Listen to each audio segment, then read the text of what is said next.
ಕಾಲೇಜಿನ ಒಂದು ಪ್ರೀತಿ ಕತೆ. ಹಾಸ್ಟೆಲ್ನಲ್ಲಿ ಇದ್ದುಕೊಂಡು ಕಾಲೇಜಿಗೆ ಹೋಗುತ್ತಿದ್ದಳು ಸಹನಾ. ಅವಳ ಗೆಳೆತನ ಮಾಡಬೇಕೆಂಬುದು ಇಡೀ ಕಾಲೇಜಿನ ವಿದ್ಯಾರ್ಥಿಗಳ ನಿರೀಕ್ಷೆಯಾಗಿತ್ತು. ಆದರೆ ಸಹನಾ ಮಾತ್ರ ಯಾರಿಗೂ ಸಿಗದ ಒಂದು ಮರೀಚಿಕೆಯಾಗಿಯೇ ಉಳಿದಿದ್ದಳು. ಎಂದಿನಂತೆ ಗೌತಮನು ಅವಳ ಸಂಗ ಮಾತನಾಡಬೇಕೆಂದು ಪ್ರಯತ್ನಿಸಿ ವಿಫಲವಾದದ್ದನ್ನು ದೂರದಿಂದಲೇ ಗಮನಿಸಿದ ಸೌರಭನು ತನ್ನೊಳಗೆ ನಕ್ಕು ಸುಮ್ಮನಾಗಿದ್ದನು. ದಿನ ಕಳೆದಂತೆ ಸೌರಭನು ನೋಟ್ಸ್ ನೆಪ ಒಡ್ಡಿ ಸಹನಾಳ ಜೊತೆ ಆಗಾಗ ಮಾತನಾಡುವುದು ಗೌತಮನ ಕಣ್ಣಿಗೆ ಬೀಳುತ್ತಿತ್ತು. ಇದರಿಂದ ಕುಪಿತನಾದ ಗೌತಮ್ ಸಮಯಕ್ಕಾಗಿ ಕಾಯುತ್ತಿದ್ದನು. ಅದೊಂದು ದಿನದ ಸಂಜೆ ಮನೆಗೂ ಹೋಗದೆ ಇಬ್ಬರೂ ಸ್ಟೇಷನರಿ ಅಂಗಡಿಯಲ್ಲಿ ನಿಂತು ಗಂಟೆಗಟ್ಟಲೆ ಮಾತನಾಡುವುದನ್ನು ನೋಡಿದ ಗೌತಮನ ಸಿಟ್ಟು ತಾರಕಕ್ಕೇರಿತು. ಇದಕ್ಕಾಗಿ ತಾನು ಏನಾದರೂ ಮಾಡಲೇಬೇಕು ಎಂದು ನಿರ್ಧರಿಸಿಯೇ ಬಿಟ್ಟನು. ಸಹನಾಳ ಗೆಳತಿಯ ಬಳಿ ಕೇಳಿ ತಿಳಿದಂತೆ ಪ್ರತಿ ಶುಕ್ರವಾರ ಊರ ಹೊರಗಿನ ದೇವಾಲಯಕ್ಕೆ ಮೆಟ್ಟಿಲು ಹತ್ತಿ ಹೋಗುವ ಅಭ್ಯಾಸವಿದೆ ಎಂಬುದು ತಿಳಿದು ತನ್ನ ಕೆಟ್ಟ ಬುದ್ಧಿ ತೋರಿಸಿಯೇ ಬಿಟ್ಟನು.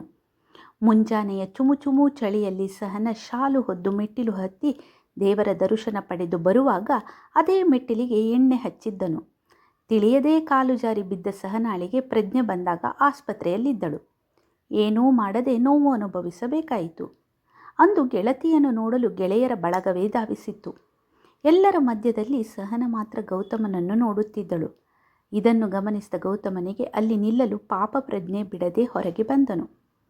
ಗೆಳೆಯರ ದಂಡು ಹೊರಬರುತ್ತಿದ್ದಂತೆ ಸೌರಭನು, ಗೌತಮ್, ನೀನು ಇಲ್ಲೇ ನಿಂತಿದ್ದೀಯಾ? ಸಹನಾ ಕರೆಯುತ್ತಿದ್ದಾಳೆ ಎಂದು ತಾನು ಗೆಳೆಯರೊಂದಿಗೆ ಕಾಲೇಜಿಗೆ ಹೊರಟನು. ಇನ್ನು ತನ್ನ ಕತೆ ಅಷ್ಟೇ, ಕಂಬಿಯ ಹಿಂದೆ ಎಂದುಕೊಳ್ಳುತ್ತಾ ಸಹನಾ ರೂಮಿನೊಳಗೆ ಕಾಲಿಟ್ಟ ಗೌತಮ್ ಅವನನ್ನು ನೋಡಿ ಹತ್ತಿರ ಬರುವಂತೆ ಸನ್ನೆ ಮಾಡಿದಳು. ಅವನು ಹತ್ತಿರ ಬರುತ್ತಿದ್ದಂತೆ, ಹೌದಾ, ಸೌರಭ್ ನನಗೆ ಹೇಳಿದ್ದು ನಿಜನಾ ಎಂದಳು. ಅವಳ ಅವಸ್ಥೆ ನೋಡಲಾಗದೆ, ಹಾಂ ನಿಜ ಎಂದನು. ನೀನು ನನ್ನನ್ನು ಪ್ರೀತಿಸುತ್ತಿರುವ ವಿಷಯ ಅವನಿಂದ ತಿಳಿಯಬೇಕಾ ಎಂದಳು. ಬಿಟ್ಟ ಬಾಯಿ ಬಿಟ್ಟಂತೆ ಇದ್ದ. ಮಾತು ಮುಂದುವರೆಸಿದಳು ಸಹನಾ. ಹೌದು, ನಿನ್ನೆ ಆ ಸ್ಟೇಷನರಿ ಅಂಗಡಿ ಹತ್ತಿರ ಸಿಕ್ಕಿ ಹೇಳಿದನು. ಇವತ್ತು ನನ್ನ ಹುಟ್ಟಿದ ಹಬ್ಬ. ನಾನೇ ನಿನ್ನ ಬಳಿ ಈ ವಿಷಯದ ಬಗ್ಗೆ ಮಾತನಾಡಬೇಕೆಂದಿದ್ದೆ. ಅದರಂತೆ ನಾನೇ ಕೇಳುತ್ತಿದ್ದೇನೆ. ಆದರೆ ಕೇಳುವ ಜಾಗ ಮಾತ್ರ ಬೇರೆ ಎಂದಳು. ಇದು ಸುಳ್ಳಾ ನಿಜವಾ ಒಂದೂ ತಿಳಿಯದಾಯಿತು ಗೌತಮನಿಗೆ. ಆದರೆ ಅವನಿಗೆ ಮೊದಲು ನೋಡಬೇಕೆನ್ನಿಸಿದ್ದು ಸೌರಭನನ್ನು.